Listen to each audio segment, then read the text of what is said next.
Every morning ঘুম থেকে উঠে এই ফুল ফোটাগুলো দেখে আমার মনটা একদম ভালো হয়ে যায়। আসসালামু আলাইকুম everyone, welcome back to my page Hafsa. এখানে আম্মু মাছ আর কাবাব ভাজি করতেছে ফর লাঞ্চ এন্ড সাথে লেবু কাটতেছে। আজকের দিনটা আমার খুবই বিজি গিয়েছে। লাস্ট কিছুদিন ধরে টাইম কিভাবে যাচ্ছে আমি বলে বুঝাতে পারবো না, মানে সময়ের কোনো বরকত পাচ্ছি না। সাথে ছিল ডাল, কাটলে বেচির ভর্তা, এই তো সব মিলিয়ে এগুলা ছিল লাঞ্চ। আলহামদুলিল্লাহ খুব মজা করে খাইছি। খাবার খাওয়ার পর আমি পড়তে বসছি এন্ড মাঝখানে আমি কফি খাইছি, দেন আমি আবার পড়তেছি। আমার এত ঘুম পাচ্ছিল, আমি ঘুম থেকে উঠছি অলমোস্ট দুপুর 1টায়। তারপর আমি আমার ঘুম কভার আপ করতে পারতেছি না, আমার ঘুম যেন বেড়ে যাচ্ছে। আমি জানি না আমি কি করব। গাইস প্লিজ আমার জন্য দোয়া করেন, সবাই মাশাল্লাহ বলে দিও।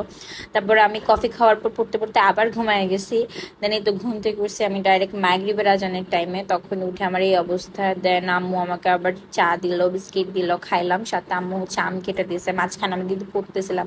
তারপর হচ্ছে আম্মু ঝালমুড়ি বানিয়েছে, ঝালমুড়ি খাইছি। দেন হচ্ছে মাঠা খাইছি। ঝালমুড়ি খাওয়ার পর একটু ঝাল ঝাল লাগছিল তাই মাঠা খাইছি। দেন এটা কি একটা ফ্রুটস আম্মু কেটে দিয়েছে। দেন এটা হচ্ছে আমাদের আবার ডিনার। ডিনারে এক্সট্রা হিসাবে ছিল খাসির মাংস। সব সে দুধ খেয়ে শেষ করছে আজকের ভিডিওটি।